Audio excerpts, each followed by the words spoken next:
இனி பாத்ரூமில் கரைபடுகிறதா? அப்போ கவலை வேண்டாம், இந்த பொருள் போதும், அதுவும் செலவே இல்லாமல். பொதுவாகவே ஒரு வீட்டில் பாத்ரூம் என்பது மிக மிக முக்கியமான ஒன்று.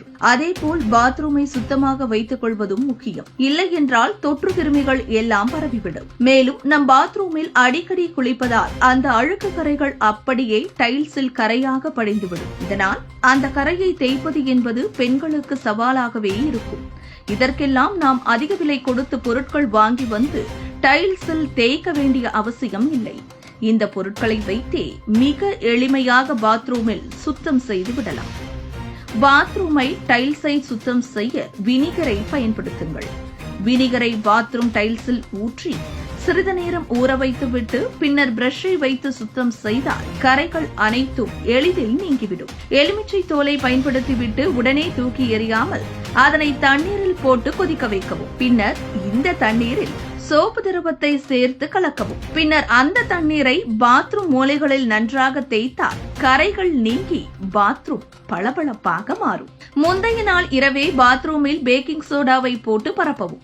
மறுநாள் காலையில் வெதுவெதுப்பான நீரை கொஞ்சமாக ஊற்றி நன்றாக ஸ்க்ரப் செய்தால் பிடிவாதமான கரைகள் கூட நீங்கும், பாத்ரூம் சுத்தமாக மாறும். கல்லுப்பு, வினிகர், துணி துவைக்க பயன்படுத்தும் பவுடர், பேக்கிங் சோடா, எலுமிச்சை சாறு ஆகியவற்றை சேர்ந்து கலந்து பின்னர் அதில் தண்ணீர் ஊற்றி கலக்க வேண்டும்.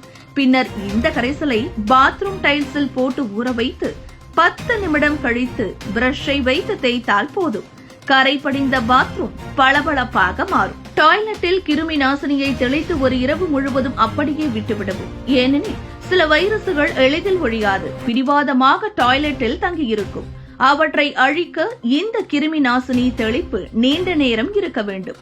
இதோடு பிரஷை கிளீனிங் சொல்யூஷனிலோ கிருமி நாசினியிலோ ஊற வைத்து பிறகு டாய்லெட் முழுதும் நன்றாக தேய்த்து கழுவ வேண்டும்.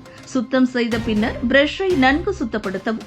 அதோடு ஆசிடையும் ஊற்றி ஊற வைத்து கழுவலாம். இப்படி செய்தால் கழிப்பறை பளபளக்கும். உங்கள் கழிவறை மற்றும் கழிவறை விளிம்புகளுக்கு ஏற்றால் போல் பிரஷை தேர்ந்தெடுத்து வாங்குங்கள். உங்கள் கழிப்பறையை சுத்தம் செய்கையில் கழிப்பறை விளிம்புகளில் சுத்தத்திற்கு அதிக கவனம் செலுத்துங்கள்.